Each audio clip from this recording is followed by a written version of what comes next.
Our lesson on 9.4 involves us multiplying and also dividing rational expressions. So first I want to review how to simplify some rational expressions. If I look at example number 1, the 4's can cancel out because there's one in the numerator and the denominator, and that would simplify to the rational expression x over y.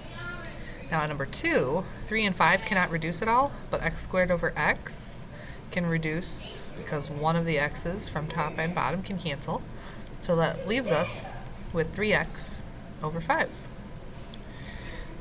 Now, what we have in example 3 is a factored polynomial, and when things cancel in a factored polynomial, the entire factor is what's going to have to cancel.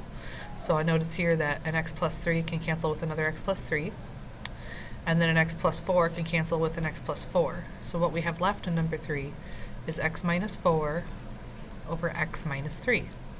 Now some students think that these x's can cancel out, but what I want you to realize is that x minus 4 is a term in itself. So unless the whole thing cancels, you can't cancel any of it.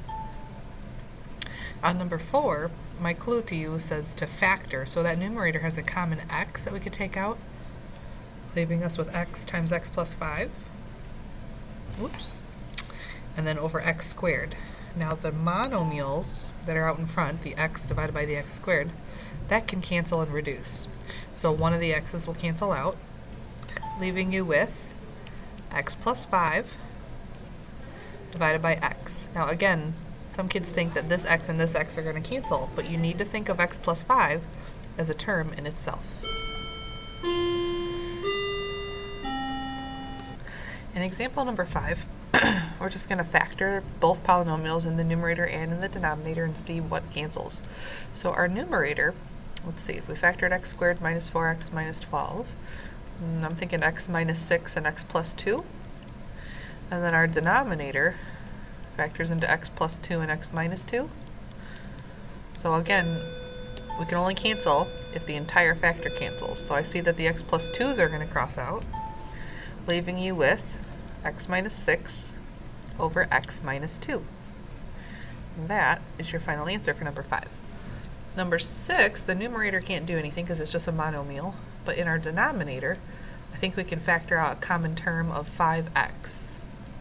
When you factor out a 5x, you're left with 2x plus 3. Now the numerator has a monomial and the denominator has this other monomial, and I see that the 5's can cancel, and then also, oops, there's a squared here that I kind of left off. One of the x's can cancel, so that leaves you with an x in the numerator and then a 2x plus 3 in the denominator. Okay, number 7. X squared minus 9 is just x plus 3 and x minus 3. 2x plus 1 cannot do any factoring because there's no common term. So kind of a boring problem. There's nothing that cancels out, nothing that simplifies, so we're going to leave our answer like that. I don't need you to refoil things back together. I'd rather see them all factored out. Number 8, if we tried to factor our numerator, I'm thinking x minus 6 and x minus 4. And then our denominator, how about x minus 6 and x plus 2? So this is what I meant by I kept warning you how you needed to be able to factor really quickly. This is the lesson where it comes back at you. So the x minus 6's are going to cancel, and you're left with x minus 4 in the numerator and x plus 2 in the denominator. Okay, the next section has a bunch of monomial rational expressions, and then we're going to multiply them together. Now some people try to cross-cancel things as they do these problems. I really think it's easier if you just go ahead and multiply everything in the numerator together and everything in the denominator together, and then don't simplify until the end. So if I took these numerators and multiplied them together, let's see, that would be a 30, and then x to the 5th, y to the 3rd. And then we're going to do the same thing with our denominators. That would be a 20, let's see, x, y to the 4th. And now you're going to use your exponent rules. So first, let's look at our coefficients. 30 over 20 is really a 3 over 2. And then right here for the x's, if I had x to the 5th divided by x to the 1st, then it's supposed to subtract those, which is x to the 4th. And then for the y's, 3 minus 4 is a negative 1, which means I'm going to have to throw that y to the bottom, and that makes them a positive 1. I didn't put a little 1 exponent here, but I sure could. So our answer is 3x to the 4th over 2y. We're going to do the same thing here on number 10. Smush your numerator together, so 16 x to the 8th, y to the 8th, over, let's see, that's 400 x to the 3rd, y to the 10th. So off the top of my head, I'm not really sure what 16 over 400 is. So I'm going to check that on my calculator by typing it in and then hitting math enter. It looks like it's a 1/25. So I'm not going to put a 1 up at the top, but I am going to put a 25 on the bottom. 8 minus 3 would be x to the 5th. And then 8 minus 10 is -2, so I'm going to throw it on the bottom. Y squared on the bottom. Okay. Number 11. If I were to push the numerator together, let's see, that's a 60 x to the 5th, y to the 7th, over 36 x squared, y to the 4th. So if we try to simplify that, let's see. 60 over 36 is a 5/3. So it'll be x to the 3rd and then y to the 3rd. Okay, same thing here on number 12. Oh geez, I'm a little brain dead today. 15 times 12 is 180. X to the 4th, y, over 20 x squared y. So 180 over 20 I think is a 9, and then there's x squared, and then it looks like the y's are just going to cancel out completely. So our final answer here on number 12 is 9x squared. Okay, the next section we're going to multiply fractions together, but they're no longer monomials. Now they're more advanced polynomials, so we are going to factor, and this time we are going to cross cancel whenever we need to. Not cross multiply, but cross cancel. So here on number 13, there's definitely a 4x in common, but most of us can see that it seems a little backwards.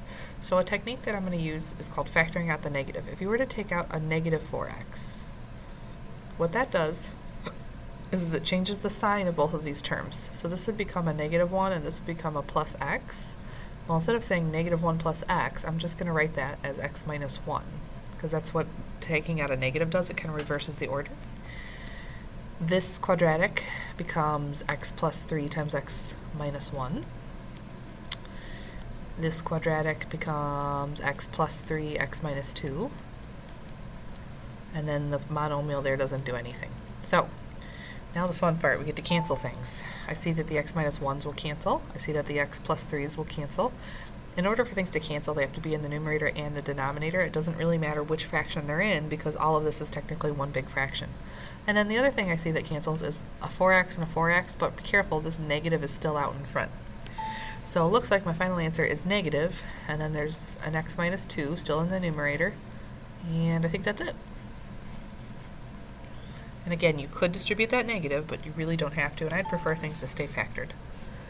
So we have x plus 3x minus 2 right here.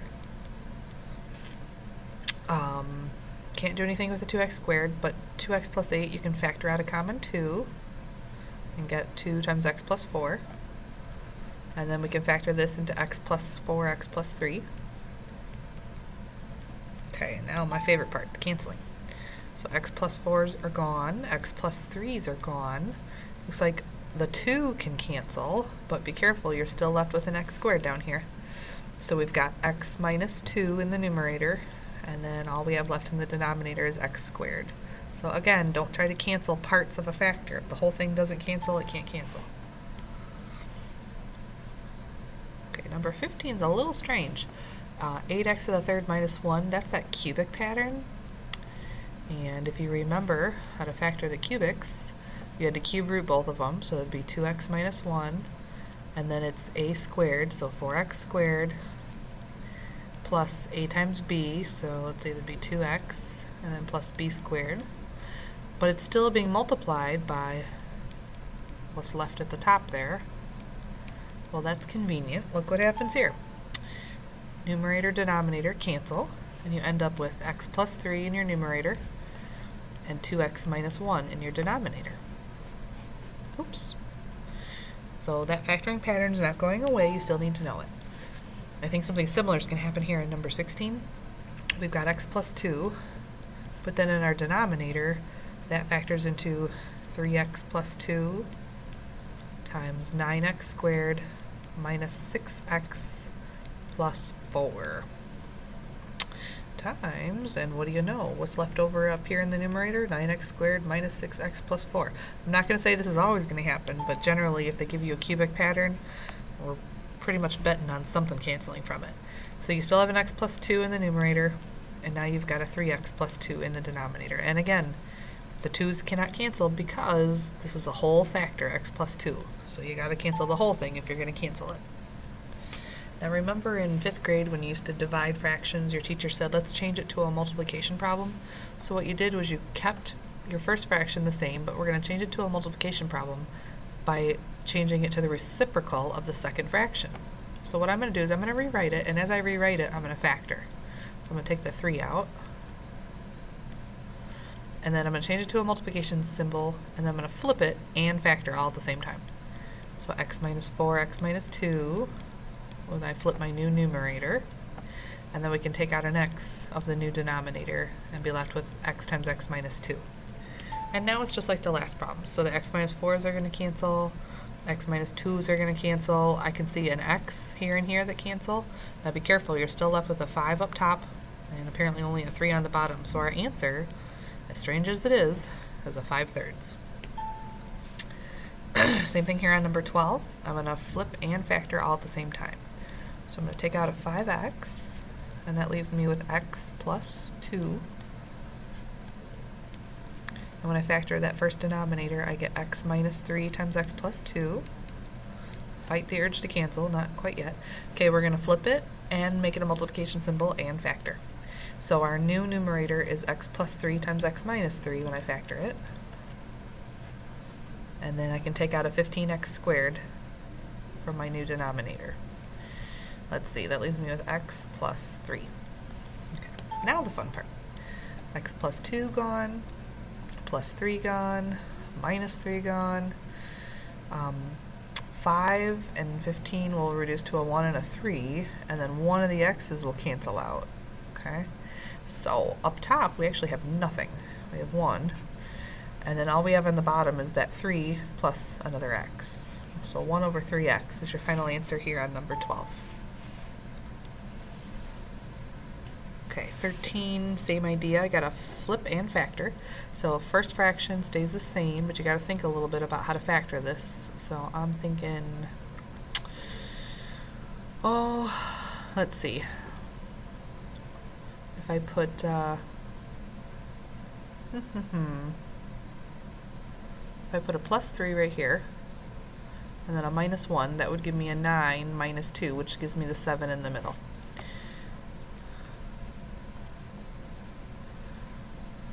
And then, whoops, remember we're supposed to flip and factor for the second fraction, so it's become a 1, and I'm going to factor out the x. So x times 2x plus 3. And now we should see some things cancel. The 2x plus 3 cancel, and unfortunately I think that's it. So up in our numerator we still have a 3x minus 1, but in our denominator we've got 6x squared times another x, so that's 6x to the third. And again, fight the urge to cancel parts of it. You can only cancel if the entire factor cancels. On number 14, I know we can take out an x squared, but we don't like when the first term is negative, so let's take out not just an x squared, but how about a negative x squared? And again, that's going to change everybody's sign. So now that's a positive x, and then it's going to become a minus 3, which is interesting because we also have an x minus 3 on the bottom. We're going to change it to a multiplication symbol, and then we're going to flip and factor. So let's see, that's x plus 1 times x plus 1. So not very exciting. Kind of only thing that cancels is the x minus 3. So you have a negative x squared over x plus 1 times another x plus 1. So you can say x plus 1 squared if that makes you happy. Okay. Now, if this is too fast for factoring, by all means, pause this whenever you need to pause it, go back over it yourself. I know you guys can factor. Obviously, you might take a little bit more time than I do, but the more you practice your factoring, the better it will be. So don't just trust that I did it right. You actually need to try factoring it yourself. Okay, now these next couple problems, we are multiplying and dividing, so you just got to be careful. Whoever follows the division sign is going to be flipped. So x over x plus 5, nothing we have to factor there. And then the 3x minus 5 is in the numerator. If you would like to put it over a 1, so you keep things in the right spot, that's fine. Now we're going to change the last fraction because we're going to flip it, because it was a division problem. And then this 9x squared minus 25, I'm going to factor into 3x plus 5 and 3x minus 5. So now I see that the 3x minus 5s cancel, the x plus 5s cancel, and I think we're done. So the only thing left up top is an x, and then in the denominator you've got a 3x plus a 5. Whew. All right, almost done. 16. Okay, think about factoring that. So let's see, this is a 2x and an x, and if I put a plus 3 and then a minus 5, I think that'll be a 6 minus 5 does give me a 1. Now my first denominator, okay, it's going to be 2x and x again. Oh, how about a minus 7 and then a plus 3, because that would give me a negative 14 plus 3 is a negative 11. Now the next fraction can take out a 3, leaving me with 2x plus 3. I'm going to put it over 1 so I don't lose it. And then we're going to flip and factor the next one. So we're going to take out a 3 again. And we get x minus 7 over 2x minus 5. Okay, fun times. 2x minus 5 cancel. X minus 7s cancel. 2x plus 3s cancel. And that looks like it. So up top we've got a 3 here, we've got a 3 here, and we've also got an x plus 3. So 3 times 3 would be a 9 x plus 3. You can keep it factored. And I don't think there's anything left in your denominator, so that's actually your answer. I kind of like this lesson, but I like factoring. So if you still need to work on factoring, come see me right away. If you can factor fine, this will not be a hard lesson for you.